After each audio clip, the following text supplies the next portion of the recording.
clair avec eux, j'ai dit, bon, pendant mon dernier match, j'ai eu une blessure. Moi, généralement, pratiquement tous les médailles que j'ai fait, je fais toujours dans les blessures. Même aux entraînements, même pas dans les matchs, pour revenir, je me reblessais encore. Pour moi, c'est mieux, je pars, on me gagne. Et puis voilà, mais dit, j'abandonne comme ça, c'est pas possible. En face de l'autre, c'est comme, avant même que tu commences à te retrouver, le combat est déjà fini. Surtout au judo, c'est sûr. Surtout, oui. Se retrouver en train de faire 4 combats ou 5. Dans la journée. Oui. Parce que pour nous, tout se passe dans la journée. C'est-à-dire, si on décide de faire la compétition, c'est pas comme tu vois, au football, vous avez les tout.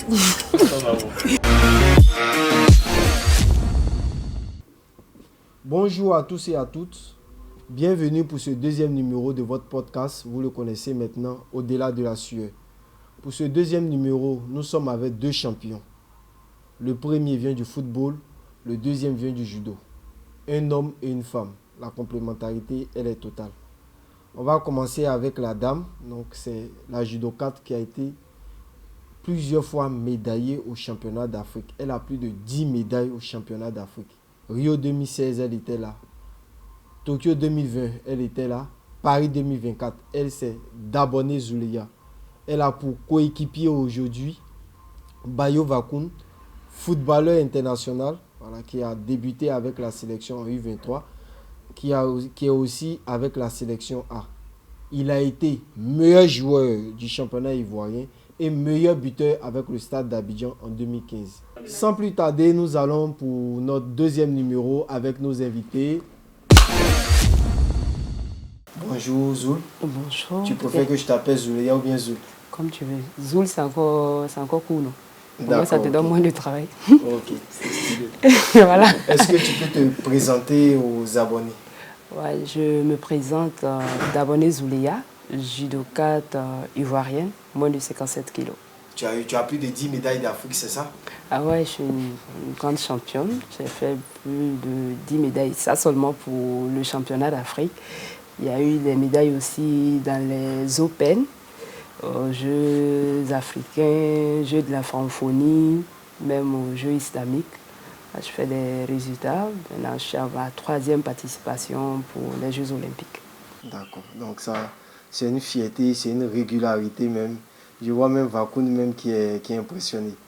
Vakoun, est-ce que tu peux te présenter après ce long palmarès? Bien sûr. Je suis Bayo Vakoun Issouf, international ivoirien, évoluant à Watford Championship. Ok, tu préfères Vakoun ou Issouf? Vakoun. Vakoun. On ne m'appelle pas souvent Issouf. Effectivement. C'est très rare. Ok. Vakoun, c'est un prénom de chez toi? Bon, c'était le prénom de mon grand-père que D'accord. mon père m'a attribué. Donc, Tu as la signification? j'ai demandé une fois, mais il ne m'a jamais donné la D'accord. signification. Donc Bayo, lui, il vient de quelle région de la Côte d'Ivoire? Je suis du nord-ouest, précisément de Touba. D'accord. Tu es né à Touba? Non, je suis né à Daloa, j'ai grandi à Daloa, et ensuite à Touba, Mans, et voilà. D'accord, ok. Zoulé, toi, tu es né où? Ouais, je suis née à Bobo. J'ai fait un peu l'enfance à Koumassi. Après, voilà, je terminais à Cocody. Donc, on aura ce moment d'échange au niveau de ce podcast. Donc, ce deuxième numéro, là, traite de la blessure au cours de la carrière d'un sportif. Voilà, c'est quelque chose que vous avez connu tous les deux. Ouais. Voilà, qui, on va dire généralement, qui freine la carrière d'un athlète, mais qui ne le stoppe pas. Ouais. Donc, pour vous, déjà, c'est quoi une blessure? Zou? Bon, pour moi, déjà, une blessure, ça ne te met pas à 100%. Parce que quand tu es blessé, même quand tu dois t'entraîner, je pense que tu ne peux pas te permettre de faire certains exercices dont tu es obligé de gérer par rapport à la blessure. Mais alors que quand tu n'es pas blessé, tu n'as pas de limite. Tu peux aller au-delà même de ce que tu penses. Mais quand tu es blessé, tu es vraiment très limité sur ce que tu dois faire. Vakoun, toi, c'est quoi pour toi la blessure? Bon, je dirais une blessure pour moi dans le sport, c'est quelque chose qui te freine, qui t'empêche d'exercer ton métier, qui est, par exemple, moi, qui est le football. Donc, je dirais qu'une blessure, ça freine ton évolution. Pour être plus en forme, il faut prévoir les blessures et voilà quoi. Est-ce que lorsque vous êtes, on pourra dire, dans le monde amateur, ou quand vous faites vos premiers pas dans la discipline, jusqu'à ce que vous puissiez décider de, pour vous le football, pour toi, Zou, le judo, de faire de ça ton métier, est-ce que les blessures qu'on rencontre quand on est petit, est-ce que ça forme ou bien ça nous prépare vraiment aux blessures même du monde professionnel? Bon, moi je dirais, quand on n'est pas encore athlète professionnel, ça dépend en fait des blessures. Parce que même quand c'est comme ça, souvent, quand c'est peut-être les blessures qui sont graves, les parents ils commencent à avoir peur. On dit non, voilà, c'est bon, tu arrêtes tout et tout. Mais après, quand tu es senior, tu commences à pratiquer, tu commences à faire du haut niveau, c'est plus pareil parce que tu te gères toi-même. Donc, par rapport à ça, tu essaies de voir comment tu peux te gérer avec la blessure. Si tu dois faire des compètes, tout et tout, tu ne peux pas t'arrêter. Mais comment essayer de pouvoir aller avec la blessure et puis combattre aussi, et puis essayer de voir dans quelle mesure tu peux t'entraîner. Il y a tout dedans pour moi. Les blessures, c'est pas facile. D'accord. Rakoun, et toi, est-ce que quand tu étais plus petit, il y a eu des blessures déjà qui t'ont préparé aux blessures du monde professionnel? Je dirais, j'ai pas contracté de graves blessures en tant que tel quand j'étais amateur. C'est-à-dire quand je jouais ici en Côte d'Ivoire et tout. Mais ça peut aussi nous préparer parce que tu ne peux pas faire des sports sans blessure. Donc voilà, ça nous prépare en tant que tel. Bon, moi, je n'ai jamais contracté de graves blessures étant ici, mais je parle en général. Mais ça peut vraiment nous préparer parce que, voilà, comme je l'ai dit tout à l'heure, tu ne peux pas faire de sport sans blessure.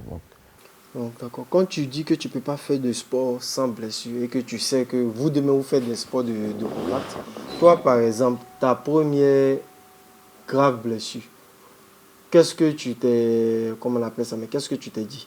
Je me suis dit d'abord au début, j'étais dans de bonnes mains parce que la grave blessure que j'ai eue, que j'ai considérée comme grave, c'était une déchirure. Est-ce que c'était la première grave? Ouais, c'était ma première grave. D'accord. Je jouais au Celtic Glasgow en ce moment, donc ouais, c'était la grave blessure que j'ai eue qui m'a mis hors du terrain pendant 3 mois. Donc du coup, c'était une grave blessure et je l'ai même contracté ça en sélection, quand j'étais en sélection avec les jeunes. Et c'est à ce moment-là que voilà quoi, j'ai su que j'avais une grave blessure, mais je n'étais pas aussi inquiet parce que j'étais dans de bonnes mains. Je savais que les soins en Europe, avec mon club, le docteur, tout ça, ils m'ont tous rassuré. Et donc je savais qu'avec les rééducations et tout, j'allais revenir. Donc je n'avais pas trop d'inquiétude par rapport à ça. Et Zou, toi, ta première grave blessure, est-ce que tu t'en souviens? Ah oui, moi je crois, j'ai préparé même le championnat d'Afrique. J'étais en train de préparer le championnat d'Afrique, j'étais en deux semaines de la compète et puis je me suis fait mal. Là, c'était à l'entraînement. Je combattais avec un de mes frères et puis bon, c'est moi je fais l'attaque et puis il me tombe sur l'épaule. Donc là, j'ai failli ne pas faire la compétition, mais après je me suis joué au têtu parce que voilà, c'était pour moi le championnat d'Afrique, il fallait que je fasse cette compétition. Donc qu'est-ce qu'on a fait? Automatiquement, on a cherché à voir un médecin. J'ai vu un médecin de sport. Et au début, il me disait, en tout cas, il m'a dit les risques, que ça pouvait entraîner si je faisais le championnat d'Afrique avec, mais la seule chose que moi je cherchais à demander, si c'était possible que je fasse, qu'est-ce qu'il fallait faire tout et tout. On a fait des examens qui a montré que oui, si je prenais le risque de faire, voilà ce que ça pouvait faire. Mais en dehors de ça, qu'est-ce que je pouvais faire pour faire la compétition? Okay. Il m'a dit, bon, ok, on va te faire suivre des traitements. Et puis après, ça, on va voir les semaines que tu as eu la blessure. On va voir ce que ça va donner, si ça s'améliore. Et puis aussi les rééducations. Comme on dit pas souvent, les blessures aussi, il faut vraiment faire les rééducations, tout et tout. Et puis il y avait le coach aussi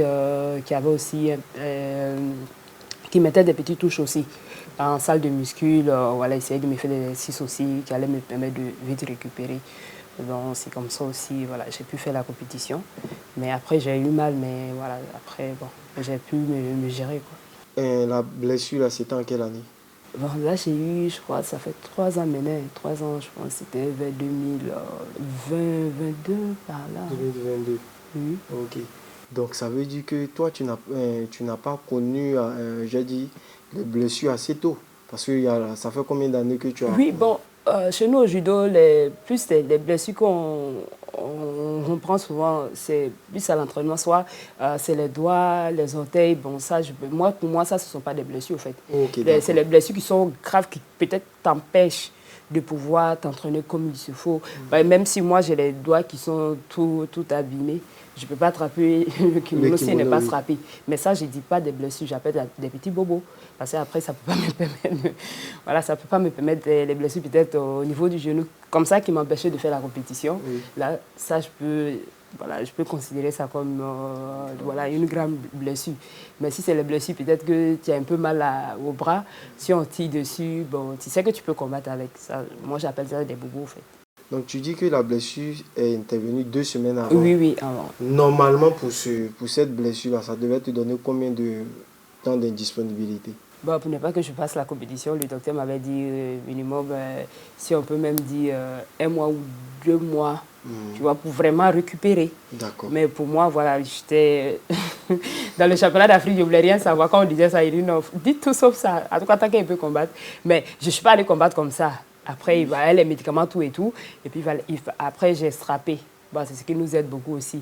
Donc, j'étais obligée de m'habiller avec des straps, tout et tout, pour vraiment atténuer la douleur, quoi. Okay. Mais après, j'ai senti, après la compétition, j'avais plus mal. Et cette compétition-là, tu as pu obtenir une médaille? Sans manquer. 3e place. Oui, non, mais tu vois, j'ai dit souvent, j'avoue, moi, généralement, pratiquement tous les médailles que j'ai fait, je fais toujours dans les blessures.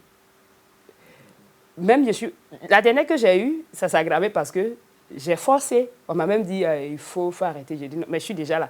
Pour moi, c'est facile de laisser l'autre gagner sans que je me bats avec elle. Je perds la demi-finale. Ben là, je me suis fait mal. J'ai senti durant le premier combat. J'ai dit bon, c'est pas grave. Je suis venue, je me suis strappée. Je suis allée faire 2e. Je sentais. La demi-finale, là, ça n'a pas trop duré parce que la douleur était intense. Ben après, j'ai eu le temps de récupérer avant la finale de bronze. Et puis, le coach, il disait, non, est-ce que tu... J'ai dit, non, je fais. Ben, je pointais même quand je montais sur le tapis.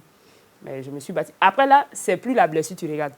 Là, on dit quoi? Là, directement, c'est le mental qui commence à travailler. C'est le mental qui commence à travailler. C'est plus toi. Parce qu'une fois que tu es dans l'action, automatiquement, tu oublies la douleur. Tu vois? C'est après, maintenant, quand tu finis, dans la nuit ou soit, mais dans la nuit, je n'ai pas dormi. Parce qu'au fur et à mesure que je partais, ça s'aggravait. Mais pour moi, je ne devais pas lâcher. Moi, je ne me suis pas habituée à dire non. Quand j'ai mal, je lâche. Il y a des combats que je suis allée faire où même le président est venu intervenir. Zoul. Même pour m'échauffer, j'avais du mal. Je m'échauffais au sol. Pour moi, c'est mieux, je pars, on me gagne. Et puis voilà, mais dit, j'abandonne comme ça, c'est pas possible. Donc, ça veut dire que pour les prochains JO, on s'arrange, on la blesse 3 semaines.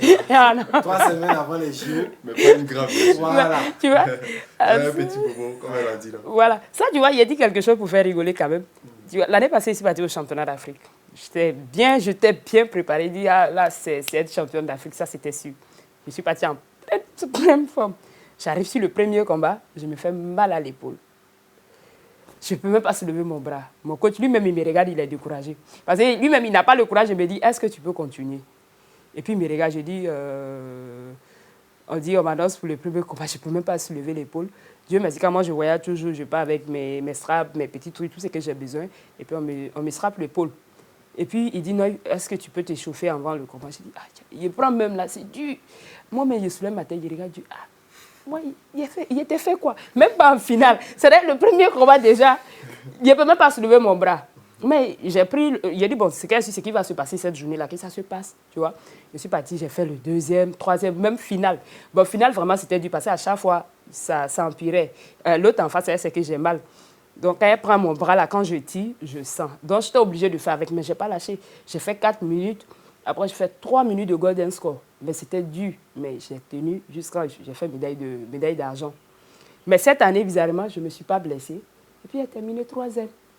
Oh, ça m'a fait bizarre, mais voilà, c'est comme ça. Tu as vu que c'est C'est confirmé. plus, voilà, c'est plus... C'est mental. J'ai déjà dit à Vacon. Comme c'est pas loin, si moi, je ne peux pas arriver à Paris, 3 semaines avant, que tu vas à Paris là-bas, Qui va blesser? Ça, c'est vraiment vrai. Ça, pour me blesser, il faut qu'il me botte d'abord. Hein. C'est ça. En tout cas, ça, c'est vraiment vrai. Voilà, donc c'est... Donc, Vacon, à ton niveau, après c'est dans quel club même tu as eu beaucoup de blessures? Celtic. Celtic. Oui, parce que c'était à chaque fois le même truc, la même blessure. Ok. Ouais, c'était le hamstring, j'enterrais la cuisse. Et je revenais 2 mois. Après, tu sais, au football, c'est comme si tu perdais ta place. Donc, il faut travailler encore 2 fois plus pour revenir. Et quand j'essayais de travailler, même aux entraînements, même pas dans les matchs, pour revenir, je me reblessais encore. D'accord. Et quand c'est comme ça, qu'est-ce que le médecin conseille? Une opération pour mettre des vis ou c'est juste un travail? Non. C'était pas arrivé au stade de l'opération. Parce qu'ils allaient me dire tout de suite que voilà, tu devais faire une opération. Mais non, c'était juste un long moment de repos parce que c'est une blessure musculaire. Ouais. Donc ça a besoin de repos. Et en même temps que tu te reposes, il y a aussi la rééducation. D'accord. Donc tu travailles, mais il y a des trucs que tu peux pas faire, tu vois. Oui. Voilà. Par exemple, tu peux pas être sur le terrain, tu peux pas courir, mais il y a beaucoup d'exercices qu'on te fait faire comment on appelle ça, la salle de gym avec les kinés et tout. Oui. Et tu fais des soins derrière aussi pour pouvoir vite revenir. Et il laisse vraiment le temps parce que c'est pas grade de blessure. Grade 1, 2, 3 jusqu'à 4. Donc, on sait en fonction des grades, parce que quand tu fais l'IRM, on te dit, ça fait par exemple grade 2, on te dit, bon, le nombre d'indisponibilités, c'est par exemple 3 semaines, 4 semaines. Et en fonction de ça, tu as le programme pour pouvoir revenir. Donc c'est comme ça, on gère un peu le truc. C'est pas comme si tu as la blessure et on te dit directement, tu dois faire une opération. Non, mais ça dépend de la blessure. En fait. Donc toi, tu n'as pas encore été opéré pour une blessure? J'ai été opéré, pubalgie. Pubalgie, je me rappelle, c'était dans le championnat ivoirien ici. Okay. Avant que je parte, je crois, le dernier match c'était contre la SEC. Ça m'avait empêché, mais je ne savais pas encore que c'était un truc comme ça. Mais moi, je croyais que c'était juste, j'avais mal au adducteur et tout. Et après, derrière, je devais aller faire un test au Havre. Je suis parti, ça m'a empêché. J'ai fait 1 semaine et je suis rentré au pays. Et c'est là, derrière, on m'a dit qu'il y avait l'étoile d'Israël qui me cherchait et tout. Après, moi, j'ai été clair avec eux. J'ai dit, bon, pendant mon dernier match, j'ai eu une blessure. Donc, je ne sais pas comment vous allez faire. Ils m'ont dit non. Et ils vont prendre tout en charge, qu'ils m'ont déjà vu, ils ont déjà vu mes vidéos et qu'ils me veulent directement pour signer. Je leur ai dit, ok, il n'y a pas de souci. Donc, c'est comme ça, j'ai signé là-bas. Et dès que j'ai signé, j'ai fait l'opération et plus jamais j'ai été perturbé par cette blessure. Donc, pour rappel, Bayo Vacon a été meilleur buteur du championnat ivoirien en 2015 avec le Stade d'Abidjan. Voilà. Meilleur joueur aussi du championnat. Effectivement. Voilà. Faut bien préciser. Ouais. Bien préciser. Oui, c'est ça. Bien préciser les choses. Donc, Zou, je voudrais savoir, tel que Vacon disait, au niveau des grades de blessures et tout, est-ce que un sportif, on dit toujours, bon, nous c'est vrai qu'on suit, on aime, mais vous qui êtes dans le métier, est-ce que c'est vrai qu'un sportif, au fil du temps, avec l'expérience, il arrive à connaître son corps? Ouais. Ouais, ça... Comment ça se passe précisément? Bon, moi, je savais que je me blessais souvent beaucoup, surtout au niveau des jambes, tout et tout. Souvent, peut-être, c'est mon genou. Donc, quand j'ai dit ça à mon coach, j'ai dit, bon, au niveau des jambes, je me blesse beaucoup. il m'a juste dit il faut qu'on renforce tes jambes. Plus, ou soit pour éviter même, voilà, pour éviter les blessures. Il faut beaucoup faire les renforcements musculaires. Au moins, ça renforce aussi les muscles. Parce que beaucoup, bon, si c'est les déchirures, les trucs comme ça, c'est pas pareil. Mais pour ne pas avoir des blessures graves, il faut vraiment renforcer les muscles. Donc, quand on a commencé à travailler ensemble, donc lui, c'était plus parce que je suis rentrée, j'avais encore même la douleur de l'épaule. Okay. Quand je l'ai connu, donc on a commencé à faire les renforcements, ce qu'il fallait. Donc, ça fait que, voilà, même si j'ai des blessures, ça n'aggrave pas, c'est pas trop grave. Parce que les muscles sont déjà, voilà, travaillés pour ça. Donc, voilà, ça peut atténuer, c'est pas grave. Et puis aussi, il faut savoir pour les blessures, comme on dit, nous sommes des athlètes de haut niveau. Quand tu arrêtes aussi, parce que tu es blessé, tu te dis, bon, comme je suis blessé pour le moment, comme ce que moi je fais, bon, après aussi je suis avec la famille, j'essaye d'en profiter. Mais si tu te dis, je suis blessé, on te dit, peut-être il y a 3 semaines pour te reposer. Pendant les 3 semaines, si tu ne t'entraînes pas, c'est comme tous les entraînements que tu avais fait, tu perds tout. Donc ça veut dire quoi? Si tu as eu peut-être mal au genou, soit tu as eu mal à l'épaule, ça dépend où la douleur se trouve, tu vas plus travailler le haut du corps. Les genoux, tu reposes et puis tu travailles plus le haut du corps. Maintenant aussi, moi souvent, bon, la dernière blessure que j'ai eue, c'était à la jambe. Je m'entraînais, mais je pouvais faire un peu technique. Je ne faisais pas les combats parce que je sais que si je fais combat, je tombe dessus ou quelqu'un essaie de faire un truc, ça peut aggraver. Donc je fais voilà, plus technique que de faire combat, mais plus renforcement, les trucs comme ça, je continue de faire. D'accord. Vakoun, quand vous parlez de renforcement musculaire pour prévenir les blessures, c'est quel exercice concrètement? Ça dépend. Par exemple, nous au football, chaque personne a son programme. Ça dépend de tes blessures, de tes antécédents, tu vois, des blessures que tu as eues avant et tout. Par exemple, moi, j'ai toujours des programmes pour le bas du corps, c'est-à-dire parce que c'est là que je me blesse beaucoup, et au niveau des hamstrings, comme je l'ai dit tout à l'heure, derrière la cuisse. Donc j'ai toujours un programme spécifique pour ça, avant chaque entraînement, pour pouvoir renforcer, pour pouvoir préparer le muscle pour des courses, pour des charges et tout. Donc c'est comme par exemple des squats, comment dirais-je, des squats avec le poids même, tout ça. Et il y en a beaucoup comme ça. Et ça renforce et après tu te sens bien quand tu sors parce que tu ne peux pas sortir tout d'un coup sur le terrain et commencer à courir. Après tu te fais mal parce que comment dirais-je, le muscle n'est pas préparé à ça, à la charge que tu vas avoir, au sprint que tu vas faire et tout. Et donc du coup, c'est toujours important de préparer bien le muscle avant de sortir. Et c'est ce qu'on fait avant chaque entraînement. D'accord. Ouais. Donc c'est dans ce sens-là que ne pas tricher son échauffement est primordial. Oui, surtout au niveau de l'échauffement, c'est très important. Ouais. Au judo, tu ne peux pas monter sur un tapis, surtout de la compétition sans être échauffé.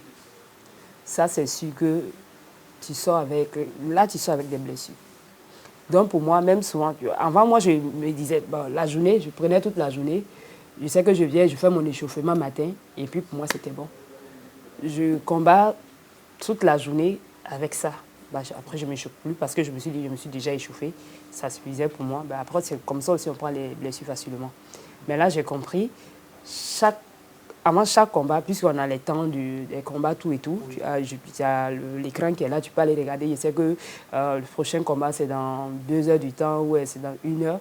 Okay. Avant 25 minutes, parce qu'après, ils vont t'appeler dans la salle d'entente aussi, tu mets longtemps. Donc, avant 25 minutes, je commence à faire un échauffement bien pour me sentir bien, avant de monter sur le tapis. Donc, tout ça aussi, ça peut éviter les blessures. On ne peut jamais monter que ça soit, je pense que c'est dans toutes les disciplines. Même si tu ne t'échauffes pas, en face de l'autre, c'est comme, avant même que tu commences à te retrouver, le combat est déjà fini. Surtout au judo, c'est sûr. Surtout chez vous. Surtout, voilà, ça va vite parce que tu n'es pas dans l'action. Il faut être dans l'action avant de monter sur le tapis. Parce que moi, je suis là dessus, on me dit, on va faire un combat. Je dis non, je ne peux pas. Okay. Ça, c'est sûr. Il faut que je m'échauffe bien. Là, quand tu es dans l'action, tu sais que déjà tu montes, tu as déjà fait un peu avant de monter. Mais si tu arrives que tu n'es pas prêt et puis tu montes comme ça, sérieusement, tu peux te blesser facilement. D'accord. Ok. Dans une journée de compétition, ouais. Comme un championnat d'Afrique, vous avez combien de combats? Après, ça dépend. Ça dépend. Bon, quand on est beaucoup, logiquement, tu peux te retrouver en train de faire 4 combats ou 5. Dans la journée? Oui. Parce que pour nous, tout se passe dans la journée. Oh. C'est-à-dire, si on décide de faire la compétition, c'est pas comme tu vois, au football, vous avez les tout.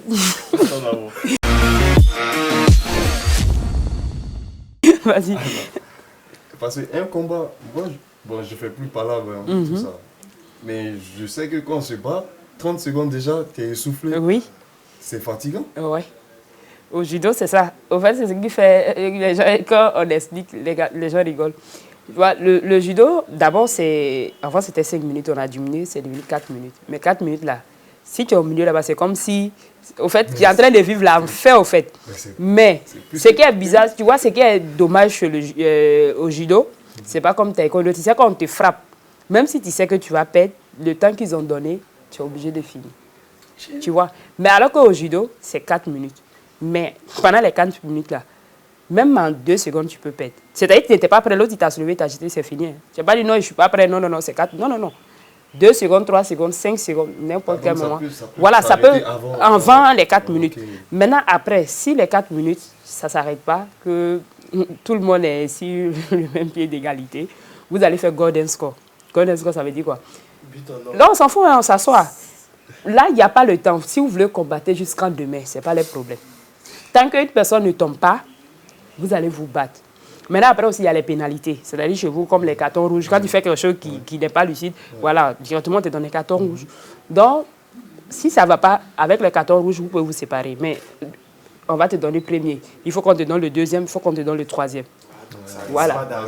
Voilà. Donc, tu vois, au fur et à mesure que les combats chauffent, mais ça tombe vite, parce qu'il y a des règles. Si l'autre veut te faire tomber, toi, il faut que tu restes sur les pieds. Tu ne peux pas dire que non, comme l'autre veut te faire tomber, tu ne veux pas tomber. Toi, tu descends au sol pour ne pas que l'autre te fasse tomber. Si tu fais ça, tu prends pénalité.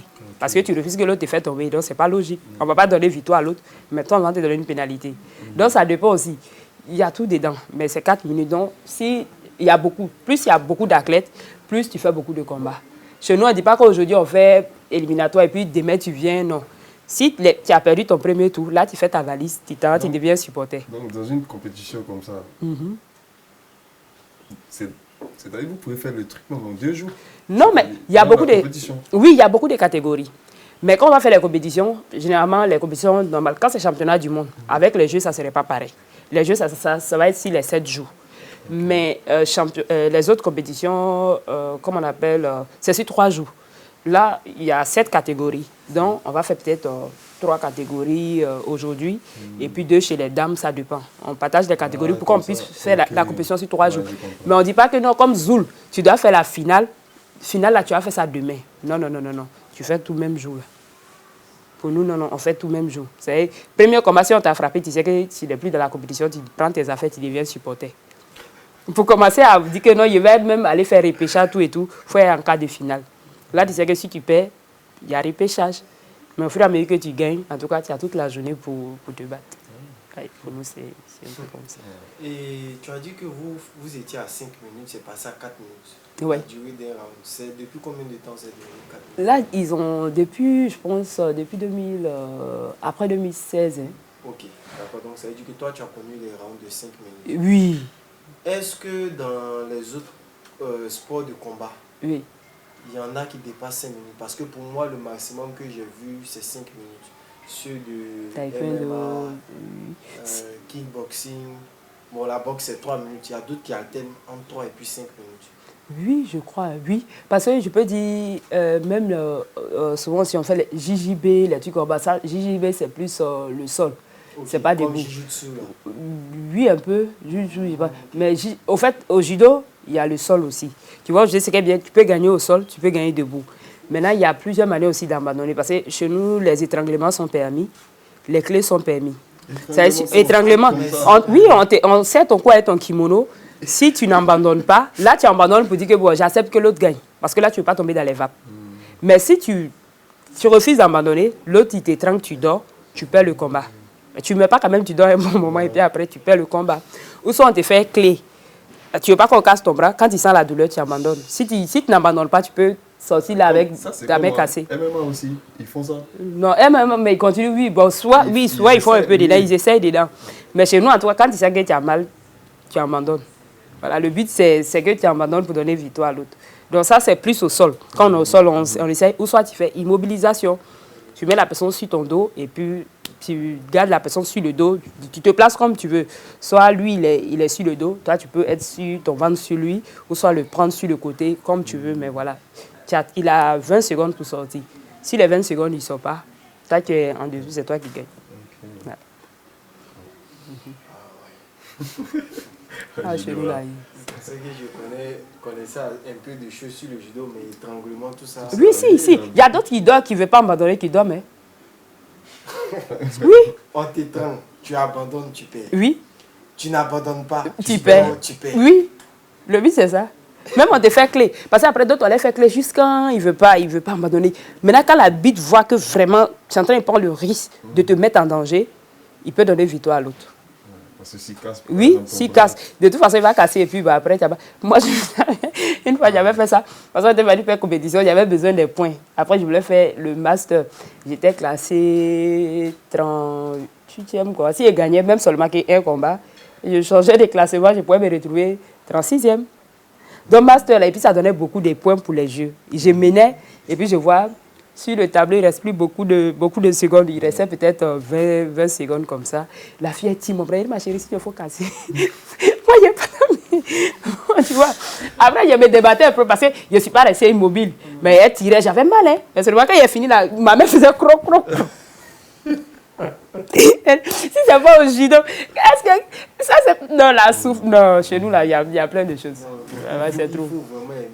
Oui, sérieusement, hein, parce qu'il y a d'autres personnes qui... Moi, sérieusement, si c'est en finale, je te dis que si c'est étranglement, c'est d'autres tu ne veux pas taper.